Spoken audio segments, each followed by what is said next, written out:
Hello, and welcome to Appleton Engaged. I'm your host, Timber Smith, DEI coordinator for the city of Appleton. And I'm Andy Anam, the communications manager for the city. And Appleton Engaged is a podcast that explores the many people, organizations, and resources that make our community a great place to live, work, and play. So whether you're a longtime resident or just getting to know Appleton, join us as we learn more about our community together. Today we are here with another wonderful organization which envisions a socially just community that prioritizes and empowers healing for all impacted by sexual violence. I just think right now we're in a stage societally where we understand the value of mental health and having mental health practitioners available to our community. So I'm super excited about this episode because I think we're going to learn about another amazing resource for our community. So this week's guest is Kylene Schwark, volunteer coordinator and community outreach manager for Reach Counseling Services. Hello. Hey, how's it going? Good, really good. How are you doing? I'm doing pretty good. Good. All right. Are you ready to jump in? Absolutely. Okay. Well, Kylene, can you please tell us a little something about yourself and your association with Appleton and the Fox Cities region? Yes, I'd love to.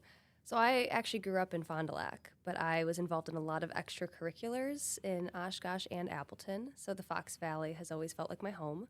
I've been at Reach Counseling for almost 2 years now and been in my current role since about this time last year, so for almost a year. Fun fact about myself is that I used to be a baton twirler.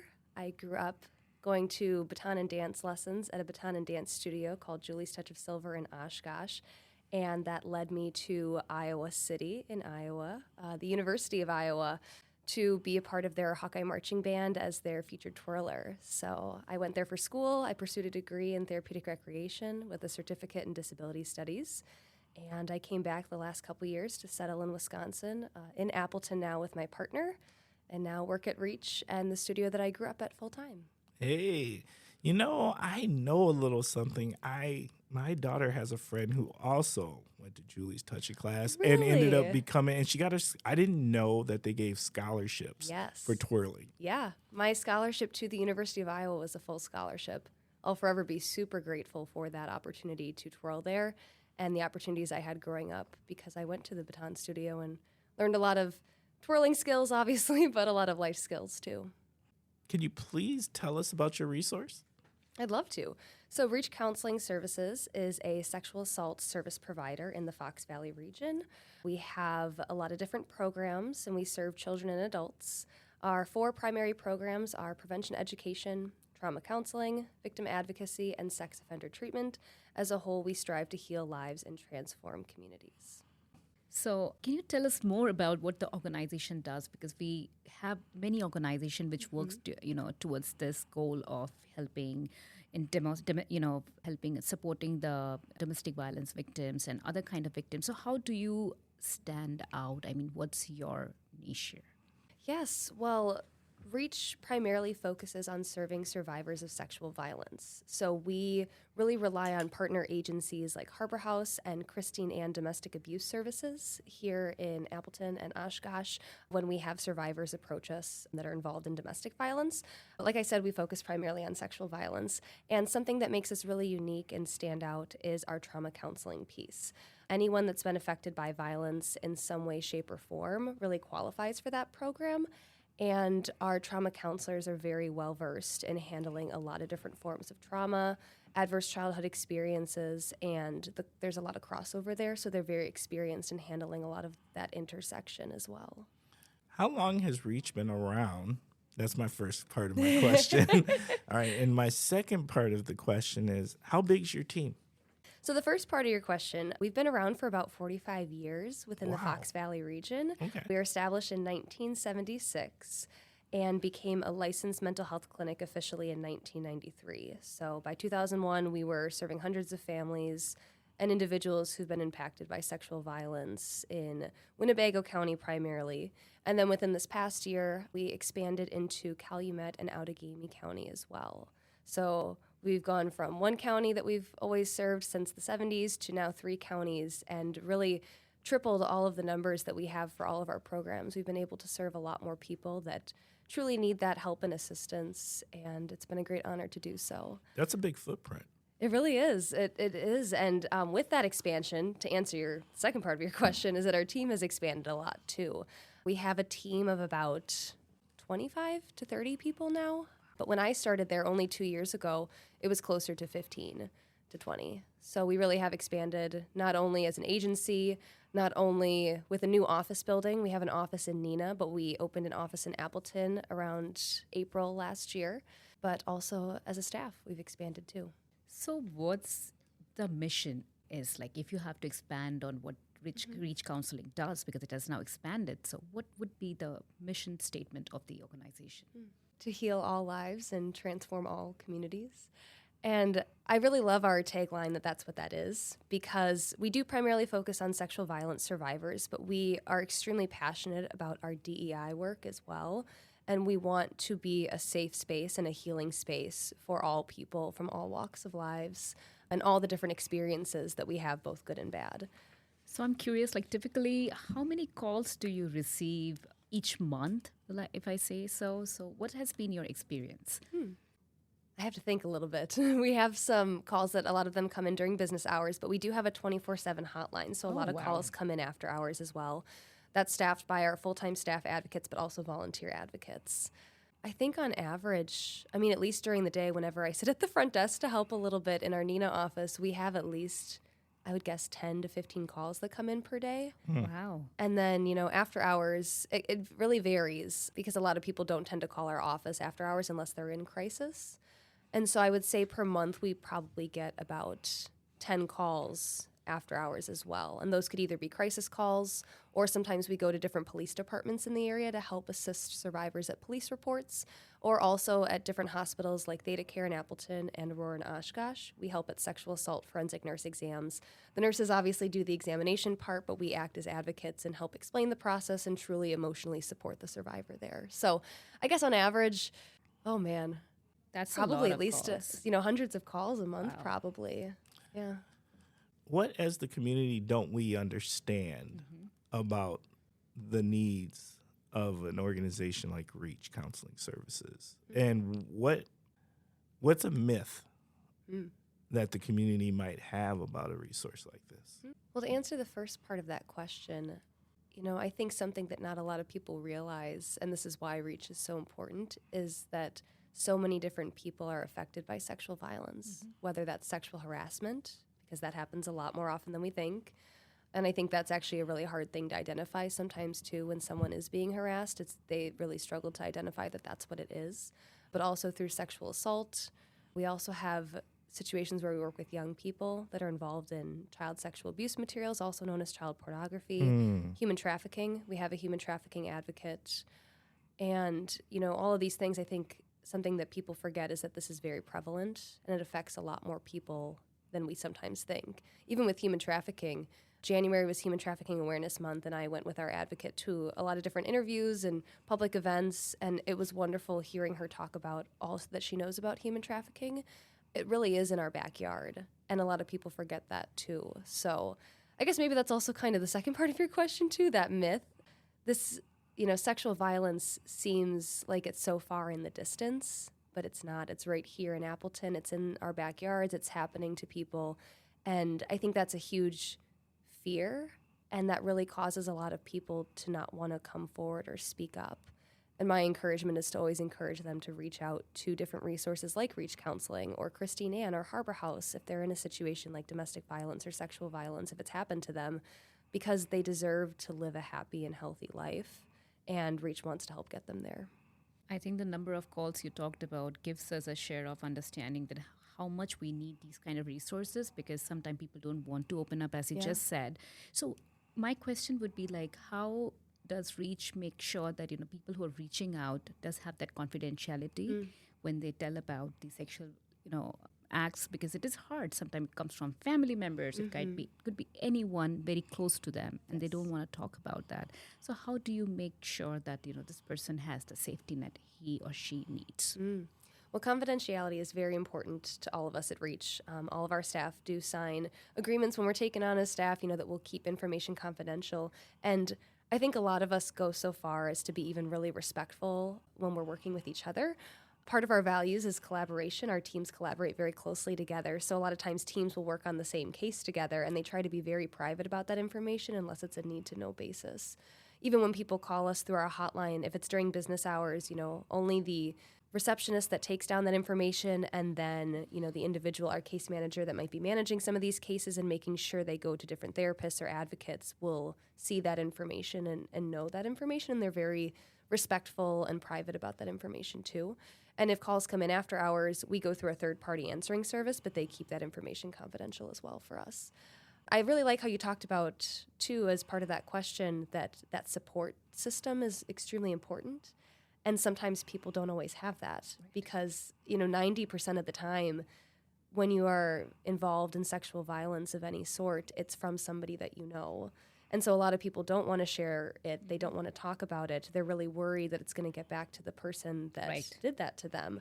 And that's a huge fear for a lot of people. So our goal, whether you're a therapist at Reach or an advocate or one of our educators, is really to help set up that support system for someone so that they can have that safe space where they can start their healing journey.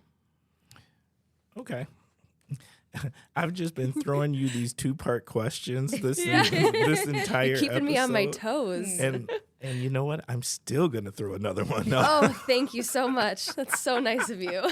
Really making me think today. Hey, well, in Appleton, community members need to know. Absolutely. So what happens when a call comes in? And I'm assuming that you also must get calls from other organizations, like you mentioned, Christine, and I'm assuming like police department or maybe a hospital. Yes. And what happens when they call? Just so a listener knows, like, what can they expect when a call comes in, and what happens? And how much information do you need of theirs? Yeah. So I'm going to answer this question in 2 parts because calls that come in during business hours are very different from calls that come in after business hours. Our business hours at Reach are 8:30 a.m. to 4:30 p.m. Monday through Friday. So if you call during that time, you'll be connected to our front desk receptionist, either at Neenah or Appleton. Usually from there, they'll answer the call and say, what can I help you with today? And the call can really vary. If it's someone that's looking for our services, they might feel inclined to share a little bit more information about what happened to them. If they are looking for our therapy services, our front desk receptionist will go through a list of questions that they'll need to ask them. And some of those questions are more personal and private. Like I said, that information is kept very confidential, very private. And from there, that information will get passed to our case manager. Our case manager manages our counseling wait list. And we currently don't have an advocacy wait list, but we get a lot of referrals for advocacy as well. So if it goes to that counseling wait list, that case manager will oversee it and then contact that person when they're able to come in for services or if they need a crisis session. And then if it's for advocacy, it will go to the advocacy team members. The front desk receptionist will either call one of them, email them, or send them a Google Voice chat to try to get a hold of them, especially if there's someone that needs help immediately and wants to talk to someone right then and there. What does the advocacy look like? Yes, I'm so glad you asked. And I probably should have explained that a little bit sooner, but advocacy essentially overall is just providing that emotional support for somebody. And at Reach, we do that in 3 main ways. We do that through legal advocacy, medical advocacy, and personal advocacy. So legal advocacy is us attending police reports. If someone wants to report that a sexual assault has happened to them, they can go to a police department, and we can come there and help explain that process and emotionally support them through it. From there, if they're opening a legal case, we can follow that case with them throughout that whole process, try to explain the different things that are going on. We can help with restraining order paperwork, victim impact statements that can be used in court cases. We attend court often with the client and can help explain how that entire process works, because sometimes people just forget that there's a lot of people out there that aren't familiar with our legal system, and so that's the advocate's role in that setting. We also have medical advocacy, so that's our help at the area hospitals, explaining the process, sitting there with the survivor, making sure that they're in a safe place emotionally in that moment, and then they have a physically safe place to go to once the exam is done. And then personal advocacy, we try to provide those services usually leading up to counseling. If someone's on our wait list, we can provide that personal advocacy.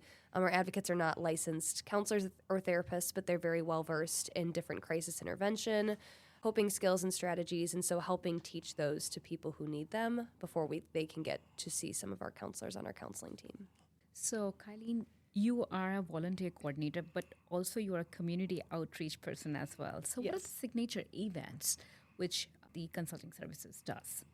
Yes, so we enjoy attending a lot of different outreach events that are out in the community, and that varies really each month. This month, being June, we've been able to go to Appleton Juneteenth, Fox Valley Pride, Oshkosh Pride. As I said before, we're very passionate about our DEI work, so we want to make sure we're going to a lot of different culturally specific events. I know we're really looking forward to Latino Fest in September, and usually the Oshkosh Public Museum does a Dia de Muertos event, so we like going to that one as well. So a lot of different community events, but for us, signature events throughout the year, we try to do a lot of different events during April, which is Sexual Assault Awareness Month. This past April, we partnered with a lot of local businesses, both in Appleton and Oshkosh, to help spread community awareness because that was the theme, was building connected communities. So we did a partnership with Lawless. They had a signature drink for us, and that was a great way for us to help spread awareness. We had a huge event with Easy Street Tattoo in Oshkosh. They did a flash tattoo design, and the proceeds from that event went to Reach and Christine Ann. So that was extremely generous of them. We had so many people that attended the event, they had to start a wait list and then close the wait list, I think, before noon even, and the event was supposed to go for several hours after. So we're hoping to do that again in the future and be more prepared for the large crowd that we have. But aside from April, October is also a big month for us. October is Domestic Violence Awareness Month, and though we are not a DV, domestic violence agency, we try to support Christine Ann and Harbor House throughout that month. We partner with them, UWO, and Lawrence to hold our annual Take Back the Night event. This year, that event is on Wednesday, October 2nd at the Culver Family Welcome Center at 5 p.m., and there'll be a lot more information on that event on the Facebook page. So if people are interested, I very much encourage them to check that out. And then also a huge event for us is our annual fundraising gala called Utopia that we host in October. And that event this year is on Saturday, October 19th. So if that's of interest to people, be on the lookout for that. That's our way of trying to raise funds for a lot of the programs that we have and really share a lot of the impactful stories and mission moments that, our team experiences throughout the year, with client permission, of course, and protecting their identity in a lot of ways. But really sharing those impact stories to try to share all of the amazing work that our teams do at Reach. This just made me, and I didn't have this question before.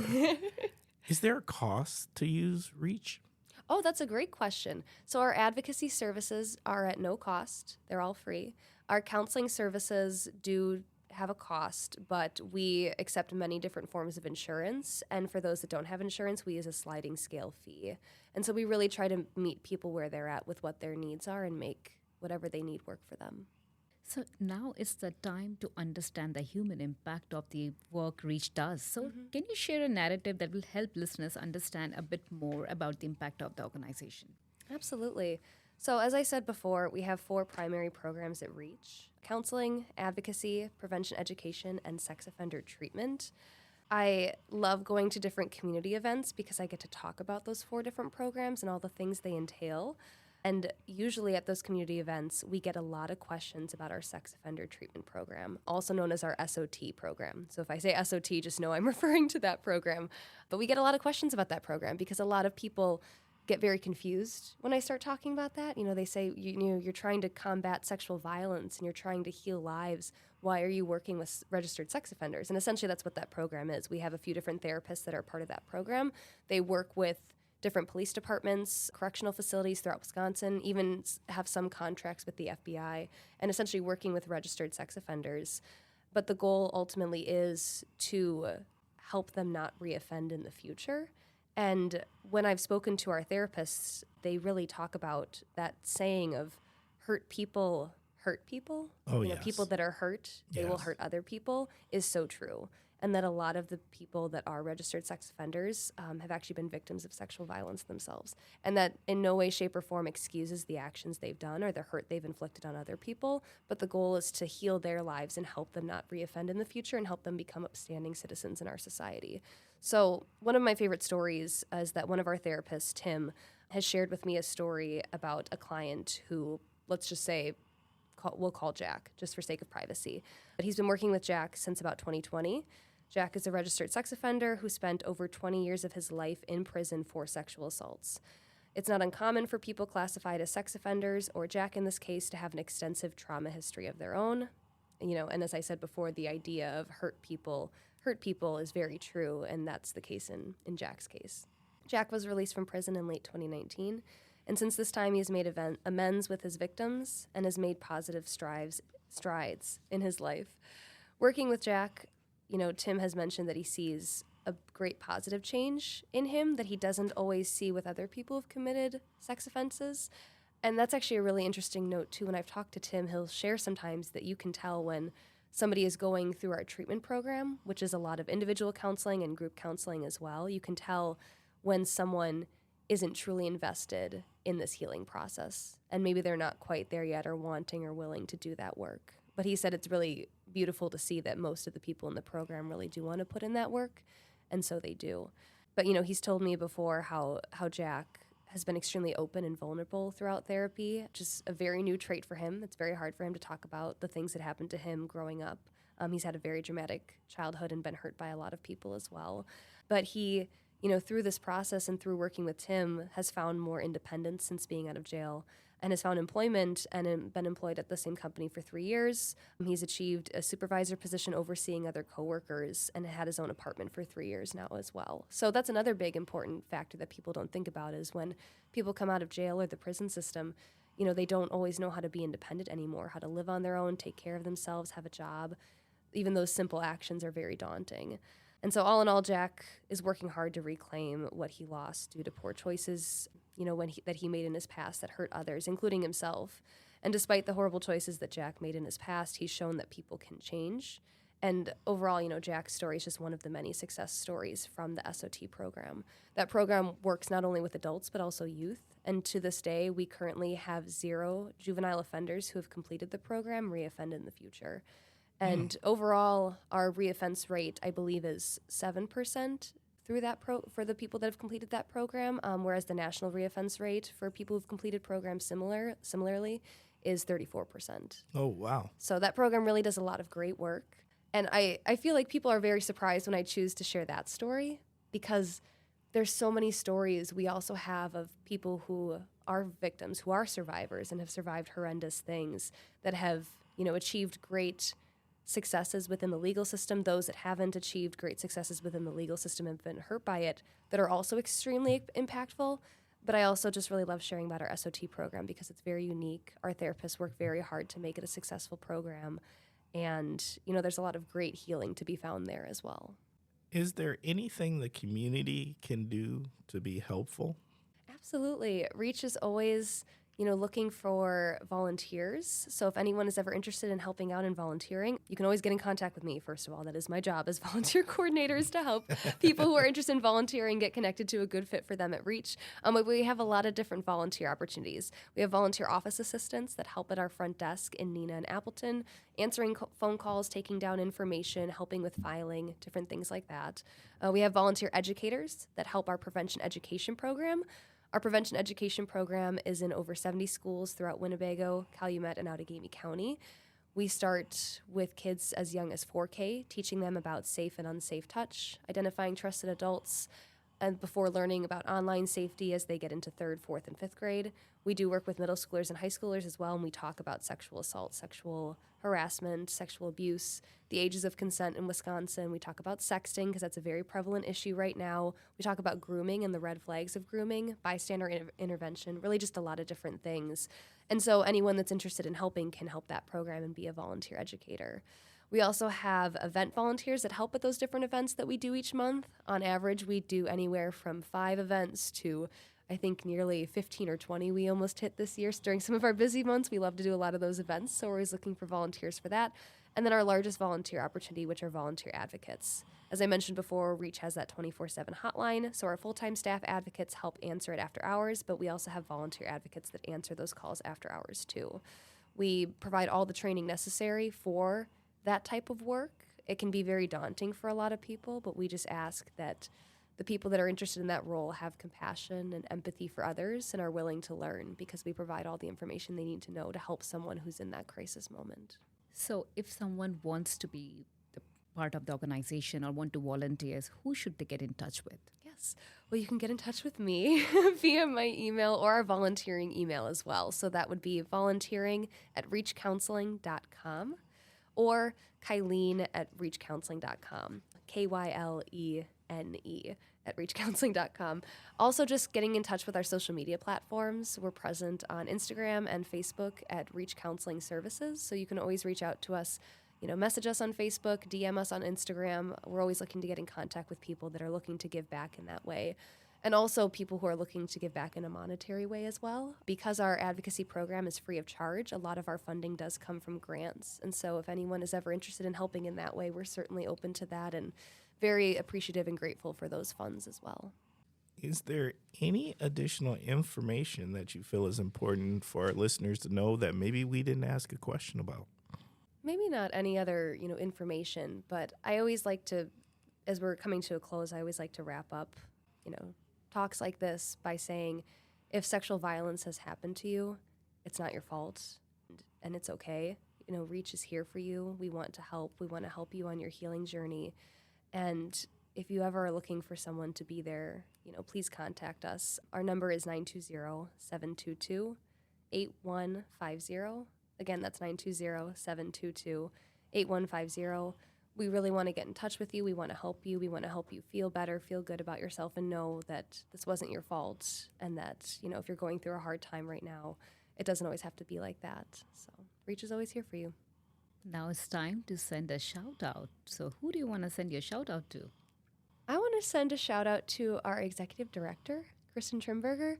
She does so many incredible things for REACH Counseling as a whole, and she's been a huge reason why we're so passionate about our DEI journey at REACH. Really, since 2020, when the Black Lives Matter movement became very prevalent, that was when REACH really decided that we want to take on this journey as well and just be better as a whole and be that welcoming and safe space for a lot of different people.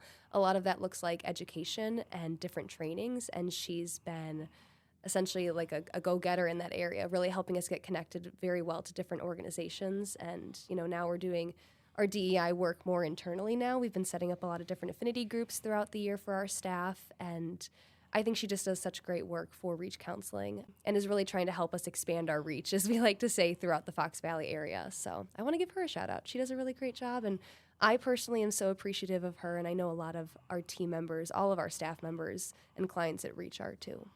Okay. I just want to acknowledge that y'all really do be out there. I see you at like all the events. Y'all have a table set up. Mm-hmm.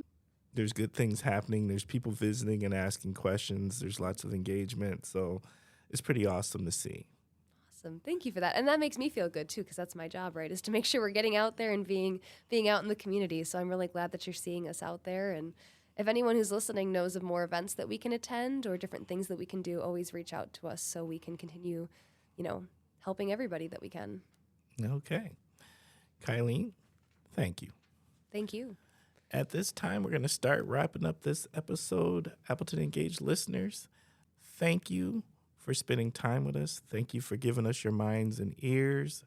Thank you for caring about another amazing resource in our community, helping to make Appleton a better place. As you know, we are a work in progress. We are always trying to get better. We are trying to become the #1 podcast in Northeast Wisconsin, and we need your help to do that. And how can you help? Well, there's a couple of different ways. If there's anything about the episode that you think we can improve, please feel free to reach out to us. If there's questions you would like us to add, please let us know. If you would like to be a guest, don't hesitate to reach out to us. And if you would like to recommend a guest, you can do that also. You can reach us at diversity@appleton.org. Once again, that is diversity@appleton.org. Also, we think we have something very special here with our Appleton Engage podcast, helping to make this community a better place. We think the best thing we can do is get in front of more eyes and in more ears. And how do we do that? Well, it's through analytics. So we need you, while you're listening to this episode, to hit the subscribe button. And also, if you've got a few more moments, take a minute and fill out a review for us. These things increase our analytics, and the better our analytics, the more people learn about this jewel of a podcast called Appleton Engaged. Thank you so much for sharing all the insights and the wonderful work Reach is doing. I think the word reach itself is so powerful that it sums up what you do. And I know sexual violence and talking about it is a social stigma that people don't want to break, but Reach is here to help you. So please do reach out and just let them do what they do because they're really good at it. And I really loved, I should say one thing that sex offender treatment you have, I think that's a breakthrough because until unless you break the chain, it never gets healed. So having that option for those who lament their decision of inflicting those pain on other people is powerful. So if you are a victim and who wants to talk about, reach out. And if you are someone who did something bad in the past and want to heal, you too reach out. So with that, until next time, stay thoughtful, stay curious, and stay engaged.